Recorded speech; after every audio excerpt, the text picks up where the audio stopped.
Welcome to another episode of DilSe Stories. We have two very special guests today. For the first time, we have two guests at the same time. So, welcome. And who wants to go first in terms of introducing yourself to our audience? I always let the younger one go. That tells my age now. The generous sister. Sure. Hello, everyone. Thank you so much, Parag, for having us on your show. I have been very intrigued ever since we connected. So thank you very much. And I'm Shwetha, Shwetha Ravishankar. And so by day, I have my day job as a marketing specialist. And Chai Break podcast is the birth of our combined passion between me and Rama. We met 8 years ago. And I think it was an instant connection, and there has never been any looking back. Apart from the podcast, I'm also a classically trained Bharatanatyam dancer. I dance professionally and I teach as well. So between, my passion and my day job, I'm a mother to an 8-year-old little girl, Dia. So that's our life here in New York City. And I love the balance that I'm able to achieve between work and my passion projects. So that's me in a nutshell. And which part of India are you from? I'm actually from Bangalore. I'm from the south. So I grew up in Mysore, which is 2 hours away from Bangalore. And ever since my high school, I've been in Bangalore. And I only moved to the States about 13 years ago. Great. Thank you. All right, so I guess it's my turn then. Yes. I'm Rema. I mean, previously Rema Rao, now Rema Chaari. Don't ask me why. It's a terrible thing to change the last name. I've changed so many things for that. But yeah, so I used to live in New York City. That's where Shwetha and I met. We actually go back as we're kind of distant relatives as well. And I've been in the US for more than 20 years now. And I'm a physician by profession. I trained in Boston. I've been in several places, Boston, San Francisco, close by where you are, and now in New York. I'm a pathologist. I'm currently not in New York anymore. I'm in Cleveland, and yeah, so that's kind of like my main profession. Why am I doing a podcast? I think, like Shwetha mentioned, our conversations just kept, when we first met, we kind of just, hit it off. Conversations were just amazing. We would just talk about a lot of things. And I think the commonality was that we were both born and raised in India, two women born and raised in India, and moved here at various stages in our lives. And then we met, but the common theme was like our transformation ever since we moved from India to here, how the thinking has changed, how the outlook has changed, how the mindset has changed. And, we're questioning things that we never questioned before, or we're starting to question things that needs to be questioned. So this is what got us to really talk about some topics. And we're like, you know what, let's see how this can, I'm sure a lot of women out there have a similar kind of background as us, so maybe we can kind of address a larger audience. That's how the podcast started. So that's in close connection with all our themes. I am married. I have 3 kids. They're all in different places, and my daughter is now in high school. And a lot of fun social activities. I'm one of those people, jack of all trades but master of nothing. So I love to read. So I do feng shui, I do yoga nidra, I do yoga. I'm like doing certifications left and right, just because of thirst of knowledge. So that's a little bit about me. Yeah, you both do so much. At some point during the interview, I'd love to know what you do during your free time. So I'm Dr. Parag Bharadwaj, and I'm a physician as well. So yeah, let's get going. It seems to me what you're really trying to do through your podcast is trying to capture the evolution of your thought process, right? Because one thing that we always talk about is that cliche, right? Change is constant. And you're trying Correct. to capture that in terms of, hey, you migrated from India to the US and you're exposed to different ideas, different ways of doing things. And I always find it very valuable to question one's thought process, and because that's the way you evolve. So Right. who came up with the idea, and how did you decide what your focus should be? Because you could go in a lot of different directions, right? Yes. And so is there a focus, or is it like you just want to connect with folks in your situation and learn from them? Could you shed some light? Yeah, definitely. I think it's evolved, is how I would put it. I think initially, like if you go back and listen to our first season, it was a lot about topics like, what our thoughts were and what our experiences were, like based on, say, colorism, feminism, do we want to be our moms? We dug deep into a lot of topics that were very, very close to our heart. And I think that is one of the central pillars of the Chai Break podcast. We're in season 3, and we continue to talk about the things that, in the South Asian space, in the diaspora space, with, our cross-cultural experiences being at the forefront. And honestly, the birth of the podcast was a very organic extension of the types of conversations me and Rama had. Whether our elixir of choice was masala chai or Chardonnay, it did not matter. Like those conversations were so passionate, and we found that connection. And I think for me, she's been here for 20 plus years, but I had, it had just been a few years since I moved, when I met Rama. So, and I think I was a new mother then, and there was so many thought processes that, kind of are ingrained in you, having grown in the South Asian space, in India especially, and as a woman, right? And you kind of tend to believe that, yeah, this is it. Like for me as a new mother, I was like, oh, okay, now I'm a mother, like this is what I'm supposed to do. Like, so when I started talking to Rama and I saw she had all these passions and she was going after, it kind of redefined my thinking. So I feel like in different areas of life, you find these women that inspire you, to kind of break the mold and think outside the box and be like, yes, I can do this. I don't have to suppress my passion just because I have the title of a wife or a mother or so on and so forth.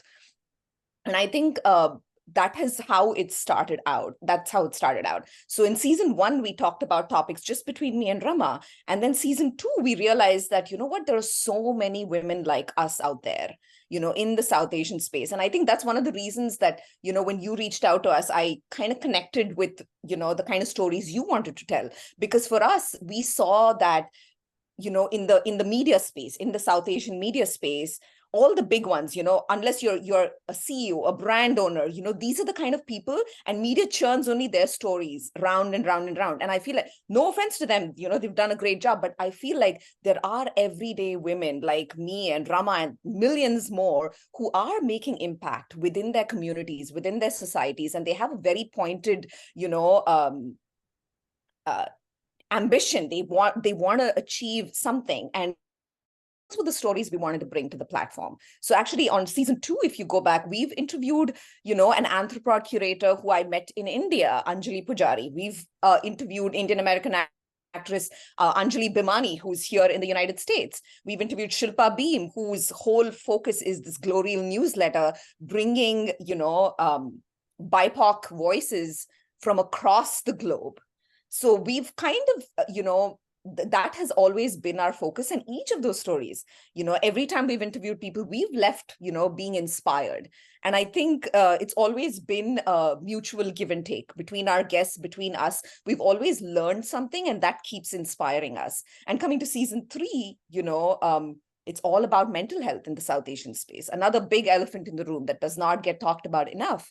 And this again goes back to Rama's and my experience, because recently I started therapy, Rama started therapy, so it's like kind of, it's always been that our experiences, we realized that it was not just our own, that there are thousands of more women who are dealing with this, and especially in this today's space with social media and lifestyle, and, it's so busy and there's so much happening. So that's why we wanted to, bring up that topic. So yeah, in a nutshell, it's an extension of everything that we're passionate about as women and, as Indians, as South Asians in the diaspora space. Yeah, that's pretty much, I think Shwetha pretty much covered every essence of why we're doing what we're doing. I think why Chai Break? Why did it come to existence? Why the name is because, our conversations are always like those conversations that happen over just a cup of chai, and chai is something that's so, so close to our hearts. I mean, it's part of it's ingrained in the Indian culture. Growing up, having that morning cup of chai or the evening cup of chai, whichever way you choose it. So, because our conversations didn't have a particular agenda, it just kind of flowed, like two friends meeting and having a cup of chai and just having a conversation. And that was why we named this podcast Chai Break Conversations. I mean, I think appropriate would be like, Chardonnay Conversations, but chai kind of brings the essence of South Asianness, I think. So that's why we did it. But like Shwetha mentioned, I think we don't have an agenda. I think that's the beauty of it. We don't go chasing, like, let's talk about this is what's happening in the world. So let's make this a hot topic. It just flows. I mean, I just wake up one morning, I just message Shwetha and say, hey, we need to talk about this because I really thought about this morning. And she would do the same on some other topic. And just right there, we're researching and we're discussing and having our conversations. So awesome. Like, it sounds very organic and natural. And I picked up a few things that, Shweta, you migrated to the US a lot later than Dr. Chaari. And so even that brings up a different perspective, because I have seen so much change within the US and the Indian diaspora within the US. It has definitely grown. And, when I went to med school, I had American classmates, and we used to hear stories from them in terms of the challenges they faced growing up in the US, trying to mix with two cultural identities. And so I'm glad that you're bringing it forward. And one thing I will tell you is, you mentioned you are interviewing very inspiring people, but I feel you both are very inspirational, because, Thank you. You are making sure that the conversation doesn't stay between two people over tea. You're bringing it out into the public, and I think, are bringing out great gaps that need to be filled. Like you mentioned, the mental health, it's a big elephant in the room in our community. We don't like to talk about these things, and but there's definitely a role for getting help and assistance for things that can be very helpful to individuals. So thank you for what you're doing. So I want to switch You're gears welcome. in terms. Thanks. The chai part. I'm assuming both of you love drinking tea. Yes. Yeah, me too. Myself as well. Masala chai, to be very specific. It's the go-to for every, anything in the morning. You wake up, you feel like a little tired, you have a headache, you have a cold. I don't know, chai, it's always just the comfort drink. And it rains, you want chai, you want that extra cup of chai that day, so. Yeah, so I'm going to share with you some information. I'm not sure it's 100% accurate, but this is what I've picked up over the years. Is actually, chai was never native to India. True, very true. Yes. And what I heard was that the British wanted to create a market. And they initially introduced black tea, and it didn't work out very well. So they actually were giving out free tea, because you have to create the demand before you sell it. So they were giving out free black tea, and people weren't falling for it. And then what they noticed was Indians love milk. So then they started, making the tea in the milk. As you've seen a lot of times in India, they put the tea leaves into the milk, and that's when it caught on and became a rage, and to this day, right? Yeah. So coming back to your podcast, so you have different seasons, and I did listen to a few of them. Very intriguing. I think you're very mindful about the guests that you pick, and so is there a theme that goes with every season? No, I feel like this season, yes. This season we're completely focused on mental health, and we're between conversations between me and Rama and having chaiversations with our guests. Again, mental health experts in the field. But season 2 was, just focused around South Asian women from across the globe making impact in their societies. That was season 2. And season 1 is, was more of our story, all the topics and all the things that affected us as new, immigrants from India, and just trying to figure our way out within this culture, because I think one of the things very interesting, this goes way back, I had like talked with someone from NPR for like a little segment about this cross-cultural experience. And the thing was, when we moved from India, and I think I speak for both of us, you think that when you meet another Desi here or an Indian here, because you're so naive, you don't know, you're so new to the country, you're like, oh, you're Indian and I'm Indian, and so we can connect and our experiences are similar. And then you quickly realize that no, because the diaspora has a whole other set of challenges of multiple identities, one at home, one outside. And for me it was like, okay, I'm Indian, but then I also have these views that are more global that I haven't been able to express because of the kind of, closed society, conservative societies that we grew up in India. And I'm finally now, especially, I don't even say America, I say like New York, because New York is such a true melting pot that I could finally express those ideas. So it's almost like we created a separate box for ourselves.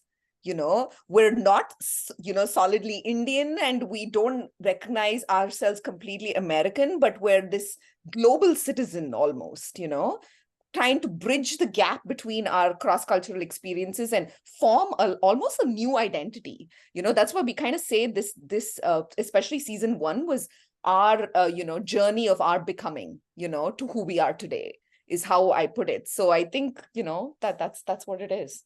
And the journey continues, actually. I mean, Definitely, I think podcast is one of the ways when, it's easy just sitting over a cup of chai and having conversations. But podcast is where, you spread the word, you see how it resonates to the audience, and you really find that tribe. And that's why Shwetha and I actually have these group of women that we've met over time through the podcast. Wonderful, amazing women in the season 2. And we really we're trying to bring all of like-minded women, similar background, similar upbringing, mindset, transformation happening. Somebody's in Australia, somebody's in America, somebody's in India. It doesn't really matter where you are, but we're all evolving the same way, and kind of unifying these women, and say that, hey, you're not thinking different. This is literally what everybody is thinking. This change is happening, transformation is happening, and that's what we're kind of aiming at. And we actually call the community that we've built your vibe, your tribe. That's the name we're given. So that's kind of where we're heading. We just want to reach as many years as possible and see and evolve, because we are evolving at this point as we're speaking. Absolutely. Thanks for reiterating the point. And so, yeah, you're trying to be a unifying force, and it's interesting, unifying force coming from different voices from around the world, right? And so it's very beautiful. And I'll just touch on one of the things you said. You're right. I think every story is very special and unique, and every experience, because everybody's experience is different, right? So I remember when I came here, there were not as many Indians. Now there are a lot more. So the interactions I have with them are a lot different than when I first came. And yeah, evolution is part of daily process. So and I love that you're capturing it and you're trying to reach out and talk about subjects that are not often spoken about. So thank you for doing that for the community. And I do think so over the years, what has been your observations? I think, yes, there are certain aspects where our thought process evolves as we move here, but then we also as I've come to learn over the years, people are very attached to their roots, right? And that is a very important aspect to one's identity. So what are the strengths that you think we bring when we move west to the society that we, mingle with? That's it's actually very interesting, because I think I recently, even with my therapist, and I think me and Rama have had this conversation, I've talked to friends about this also. I think we say that we're redefining our roots because it's a new country, it's a new experience. But some of the things that people who've moved away from home, moved away from India, their birth country or, their roots, is that we try so much harder to stay connected with it. We don't take it for granted. Whether it's, keeping ourselves close to our culture, raising our kids close to our culture, everything is an effort. And it's a very strategic effort, from language to traditions to festivals to everything, something that for me, like I didn't even have to do anything in India because it's all right in your face. It's everywhere around you, So, and I feel like, I think for us, this generation of parents, especially who've moved away, for, raising first generation Americans is a very different kind of responsibility. And I think one of the things that I find extremely empowering, both me and Rama as mothers, is that we are one of the first, generations that get to redefine and change that narrative for our children, especially for our girls. And I don't think there's anything more, empowering than that. To finally tell your girl that I remember as young as like 2 and 3, like I remember my daughter coming home from school and being like, oh, this boy said that I can do this and I cannot do that because I'm a girl, and I was like, no, you can do whatever you want to do. And simple statements like that, simple blanket statements like that, you suddenly realize that, wow, like I have the power, and that is so freeing. It is just unbelievable, Yeah. It's a very good question. Like Shwetha mentioned, it's making me think now about the particular strength. I think one big strength that we bring as, born and raised in India and moving here and experiencing the Western side is we bring a sense of community. I think that, in India, it's, at least the times when I was growing up, it was the family, the community, the friends. It all just blurred. It was not, oh, your family, so you have to take care, your friends, so you're just the next layer. Kind of family and friends blurred together. And with that community, we were wrapped around. So whatever influences we achieved, whatever we we looked up to, whoever we did, it was, somebody that was part of that close circle that our parents had built. And that is what, that's what I'm pretty sure Shweta had the same effect as well. That's what I feel is our biggest strength, because we have that communal feeling that is so strong in India, which I think is a strength that we would like to bring here. That's the why your tribe, right? Mm-hmm. It's all about community. And I think that's the biggest strength.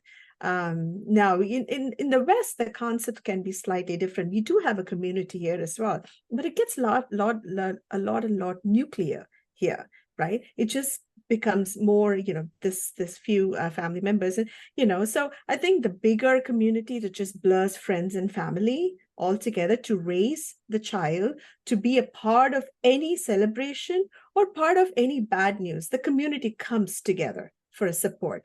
And I think that's the strongest, or that's the biggest strength we have. Yeah, that's very true. And I think you're making me think as well, because anytime I talk to my American friends, the one thing that they always cite, in terms of us coming together are our weddings, right? Mm-hmm. Yeah. Yeah. Everybody comes together, people that you didn't even know. And like, Yeah. and And that one day becomes, even if you haven't met them for years, or some people you don't even know because our parents know them and we know Exactly. through them. But immediately when you meet them, they exude this warmth as if they've known, us for years. And we barely must have met them once or twice. And that warmth, that instant connection, that energy, that's so palpable. And I think that's what we stand for. Very true. Very true. Absolutely. Yeah. So I think, it's always a give and take, right? And I think, yes, we have a lot to learn, and I think we have a lot to give as well. And I think and that's what makes the US beautiful, right? You can have these exchange of thoughts and ideas, and then I think everybody finds their own space. Oh, very true. And then how do we know where they are? We have a chaiversation, like you call, in your podcast, you talk. And I think that's a very unique perspective in terms of you being so open you're not telling people how things should be, but you're just trying to understand and listen, and learning from other people about their journeys and bringing them forward. So, what's due for the next season? Oh, so many Oh, exciting things. Lots of exciting things. And I think the way this new season about mental health is shaping up is pretty special, because our journeys of mental health also, and our conversations between just me and Rama has evolved over the years. And just, and I think the key to the season is being vulnerable, because we've been vulnerable about various different topics, but I still feel like when it comes to mental health, there's still a lot of hesitation, even individually for us, and the people we talk to and all of that. So I think a vulnerability, as keeping it as raw and as real as possible, because we want to tell people out there that, it's not just me, just Rama, or just you, you're not alone, that we're all in this together. So, and I think how we're bringing this together is that we're kind of taking the conversation, the chaiversation, away just only from the podcast. We actually launched a web series on our social media pages. And we also just launched a newsletter, a chai Substack, which you can subscribe to. It's free. It's just once a month we, send out an email. So in all of these chapters, these extensions of the podcast, we want to bring in unique voices, and we're creating unique content for each of these pieces, from a psychologist, a therapist, a person who is, a real person who I met via social media, a friend of a friend who's actually dealing with depression, and she's come forward to share her story. There's another friend of mine who uses movement and dance for healing, which is another alternative therapy that we want to, bring her idea and her vision, and share that story. So I think it's about people, it's about their real life stories, it's their real struggles, it's their vulnerability, which we feel extremely honored that they're choosing us and they're trusting us, to share their story. And I think that makes our job even more humbling and inspiring, and just keeps us going. yeah. So that's pretty much echoing Shweta's words. So that's what we have in store for our next season, the mental health, and we're going to bring in a lot of great people to talk about it. Basically, the idea is very simple. We want to really hear, and we want to really learn, and at the same time we want to spread certain messages that will really make a humongous impact in people, not just of just South Asian descent. It could be any origin, anything. It's just a conversation that we, because of our very nature of having been born and raised in India and moved here, have discovered some unique topics that have fascinated us and helped us grow. And we just want to bring those topics to the table. And even if we influence one person because of this conversation to think different, to be inspired, to be influenced positively, I think our job is done. And that's what we are here for. Well, you've hit that number today. I feel very inspired by both of you. And I think the key is what you said, you when you were describing, you didn't say that we want to tell people. You said we want to listen. And that is, I think, very humble of you to say that. And I just want to make sure I want to subscribe to your newsletter. So where does one go to subscribe it? Yes, so you can go to chaiversations.org. So it's chai and conversation together. So chaiversations.org. You have a little box there. You can subscribe. You can follow us on our Instagram, and wherever you listen to podcasts on all streaming services, you can just look up Chai Break Podcast and you'll find us. Awesome. So we will also put the link to your podcast in the description of this interview. And I'm really intrigued by both of you. I would love to have you back to just talk about the two of you, because I think what makes humans unique are the relationships, right? And True. I want to hear more about how you met, and a little bit away from the podcast, but just the bond that you've developed over the years, because I'm sure even that is evolving as you're working together, right? Yes. And so to me, that's a very beautiful part of this journey as well. So I would like to highlight that as well. And it's just been very inspiring. I don't know what other word to use. And I'm glad we were able to connect, and I hope to have you back again. Thank you Thank so you much, very Parag. much, Dr. All right. Bharadwaj. Yeah. So until then, let's keep